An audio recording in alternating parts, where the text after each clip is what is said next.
guys, welcome to my YouTube channel. If this is your first time, this is a weight loss journey for me, and if you hear any background noise, it's just my husband playing his video game, so don't mind that. So yeah, it's been a long time since I've been on here. Probably, I think it's been 6 or 7 months since the last time you guys saw me. So yeah, it's been a long time. I have basically had to take a mental break. A lot was going on during these months. Soon after I filmed my last video, we had a family member pass away, and so that took a toll on our family. And then on top of that, I had a bunch of health concerns, and I was going through a bunch of testing and everything, so that was a stress in itself as well. And then on top of all of that, then we got other things that happened. I'm not going to go in detail with everything, but it was just it's been very stressful. I do have a announcement, but that's going to be more towards the end of the video, so definitely stick around for that. And so this is basically an update and telling you about my health and what they found, and then what's my next step. So I am staying with YouTube now. I feel like I'm in a good place now, and then now knowing a lot more about myself and whatnot. So alright, so let's start back in, let's start back in June. That's when I found out I had GERD. I was diagnosed with GERD, so that's basically really bad acid reflux. It's basically something has to do with the flap that's supposed to close and not have your acid coming back up and whatnot.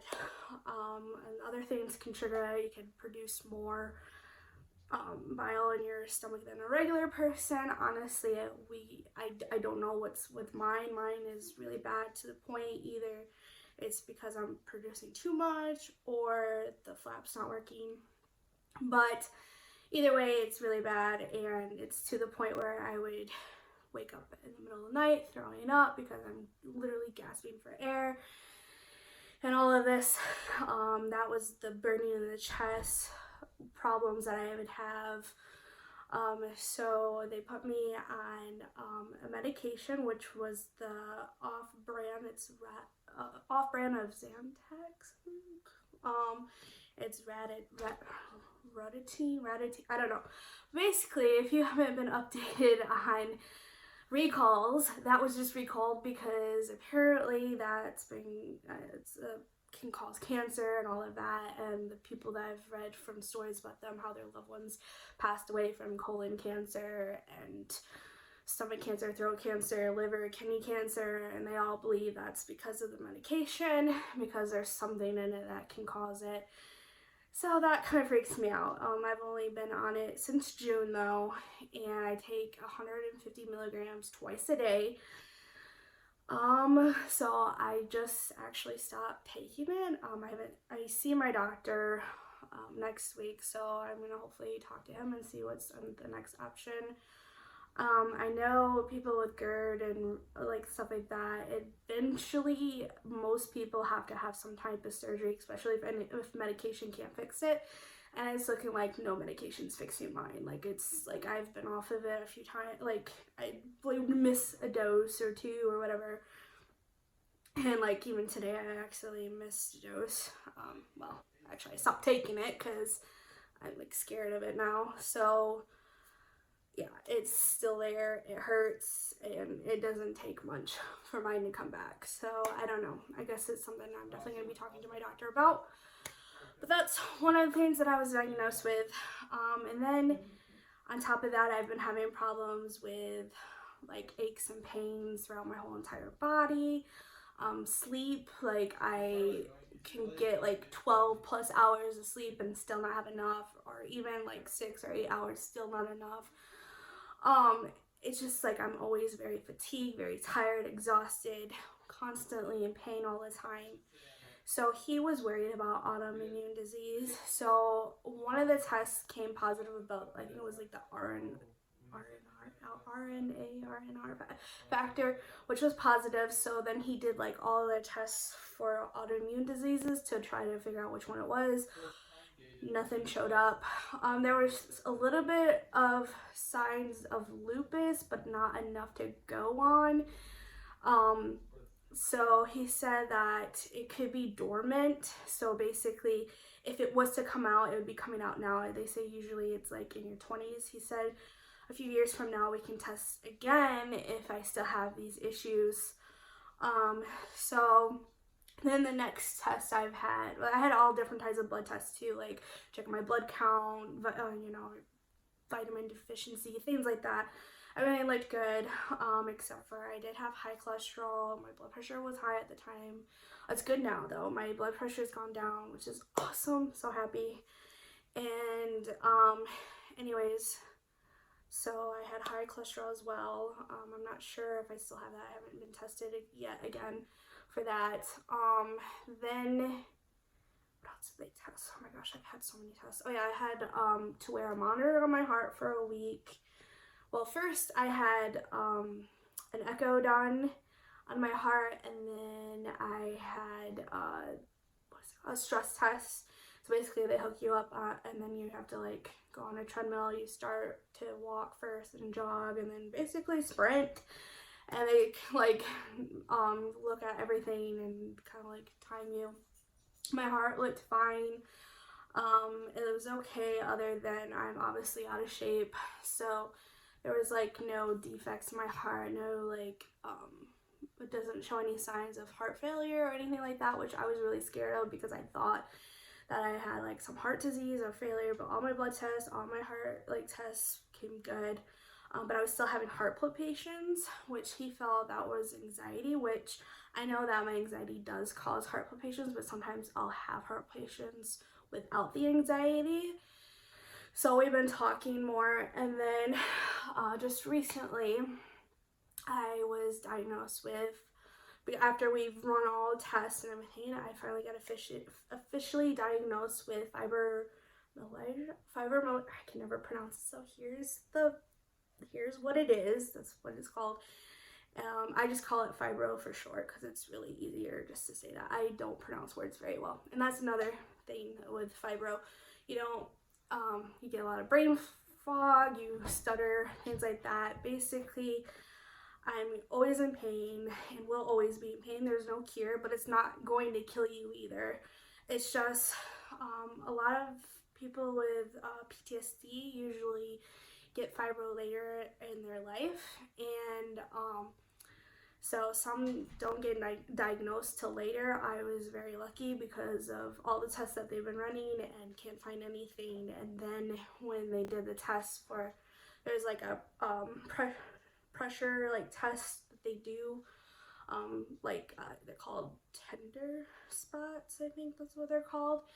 Tender spots, points, and they press on it a certain amount of pressure and they see how much it hurts you. And it didn't take much for all of the points to hurt me. And then on top of that, they listen to all your symptoms and they try to rule out everything before they diagnose you with fibro, and that's exactly what my doctor did. And unfortunately, that's what I got. Basically, something just happens in your life where your nervous system just like switches, and it just basically attacks your body, makes you hurt, makes you not feel good, and thankfully it doesn't kill you, but it makes your life a living hell. And with fibro, you're constantly in pain, but then there's these flare-ups. So basically, flare-ups are the extreme, and mine are caused by stress. So I know when I'm having a flare-up, when I start to have flare-ups, and unfortunately this is the time of the year I do. So I'm actually starting to feel signs of a flare-up starting, which really sucks. Especially this morning, I could feel it, like, okay, like it's gonna come any day now. And it's like full blown for me, where it's like almost impossible to get out of bed. Like I just can't, like it hurts so much. But of course I have to push myself to get out of bed because I have 2 little ones that go to school. Thankfully, school worked with me, and they're both in PM, so they only go like half the day. But next year, my son will be full-time kindergarten, so I'm gonna have to hopefully it'll get under control by next year. Right now, we're just kind of trying to figure out what's going to work with my body and what kind of things to management, like stress management and all of that. But yeah, so for me, to give you an idea, for my fibro, because everyone experiences it differently, I have pains and aches every day.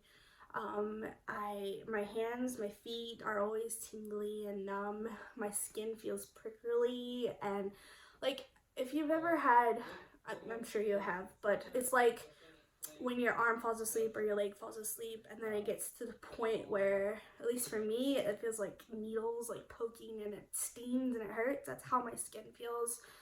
Sorry, it's like I hate talking about it, but my kids, like I can't have them sit on me for too long because it hurts. I can't hold on to them for long because my muscles literally feel like I'm going to give out. Like I have like no strength. There are days where I can't even open a sippy cup. Like I have to have my husband do a lot of the stuff for me because like it just hurts. I can't, especially with the flare-ups. I have chronic headaches, which usually turn into migraines by the end of the day. I have tremors, like I shake a lot. Like today is an alright day, but earlier this morning, like it was bad. What else? Like my back, like I can't stand for long periods of time. After 5 minutes of standing, I feel like my back's going to collapse. It burns. Like what else? I have the heart palpitations, which can also cause that, brain fog, memory loss, like, and a lot of like inflamed, like it feels like your muscles are inflamed, your joints, all of that. My rib cage always feels like it's like very tender and sore. My spine feels like it's always bruised and sore. My shoulder blades are a really bad tender spot for me, like in between my shoulder blades, like on the outside of it, like it hurts all the time, and like just touching it burns. I can't even have my husband really massage me. Like it feels good, but it hurts at the same time. Like deep massages are like a no-go for me because it just like sets everything off. That's just a few to name off. I'm not going to go through the whole list because there's so much, but basically it can affect your whole entire body, make your life a living hell. And there's no cure, but there is management. Obviously losing weight is a really good one. You know, I've had these pains for a long time, from even when I was in shape, but it wasn't as extreme. So I really do feel like my weight has kind of made that worse. Not only that, on top of that, the stresses that I've had over the years, and my panic attacks and anxiety like was really bad too. But I'm going through therapy and I'm on medication and all of that, so it's helped like manage my stress level and anxiety. So I feel like that's helping a lot too. You know, doing certain exercises, yoga, stretches, things like that will help as well. And like they always say too, stress management is the biggest one, because a lot of these are due to stress. Like that's a huge trigger for a lot of people, and that's one of mine. So it's something I'm coping with, something I'm trying to learn. And obviously, on the note of losing weight, I decided, this is the announcement, so I decided to get the weight loss surgery. So I've actually been in the program for about a month and a half, 2 months now, something like that, like close to that. It's a 6 months process for my insurance. Each insurance is different. Some takes a year, some takes 6 months, some takes a month. Like it just all depends. But mine's 6 months, and I have to basically go to certain classes and learn certain things, and then I have to get tests done and all of that. I know, like, in the beginning of this year, I said I wasn't going to do this, or I didn't want to, but I've come to terms with it that I feel like this is going to be the best tool for myself, especially with all the health issues that are going on right now. And I just want to feel good. I know I can lose the weight on my own without the surgery, but I also know that this tool, and that's what it is, a tool, is going to help me. So I'm going to just press forward and go with it. I have actually been thinking about it for over a year, but I was kind of like stuck on a no for a while. But I've seen the benefits that it's had on my family and friends, and so it's just like, you know what, I can do this. Like, I need to do this. It's not easy. A lot of people just think it's the, one and done kind of thing, and it's gonna take care of it for yourself. And that's why a lot of people are against it, and they say, oh, it's a cheater's way out. But honestly, like, I've seen what these people had to go through, and it's not easy. They still have to eat healthy. They still have to work out for it to work. It's not an easy process. So, and I am, aware of that, and I've seen it, and I've been trying to study on it too. Like, I have like this giant binder they gave us, and all different type of things. Like, they literally go in depth with it, and I love that because like it's a huge life change. Like, this is something you cannot take back. So I'm getting the sleeve done. So they take like a big chunk of your stomach out, and like you literally will be eating like a baby pretty much for the rest of your life. I mean, you can overdo it, but obviously you're going to ruin the surgery and the progress that you've made. So you have to like learn about portion control, but with the surgery it makes it easier for you because you get full a lot faster. So they are very strict on like protein and like the amount of like veggies and fruits that you need, because you have to have like your vitamins and all of that too, so you're not deficient on that. And with the surgery, she said that should help with my GERD and all of that as well, with the acid reflux. So I'm hoping that does, so then I don't have to take medication, because that's my goal, is to just be off medication. I hate being on medicine because I just don't feel right on medication. I hate the side effects of any medication. It just sucks. But before surgery, I do have to have a scope done. So because of my GERD, they just have to make sure that I don't have any ulcers or any obstructions and like any precancer cells. A lot of people with GERD and acid reflux unfortunately do show precancer cells or even cancer. So she just wants to rule all that out and make sure I'm healthy for surgery and all of that. So I do have to, they actually just called last week, and I still have to set up the date for that procedure. But I'm glad that I'm having that done before the major surgery, because I was like freaking out, like being put under. But with this, like, this is not as extreme as having the weight loss, or the sleeve done.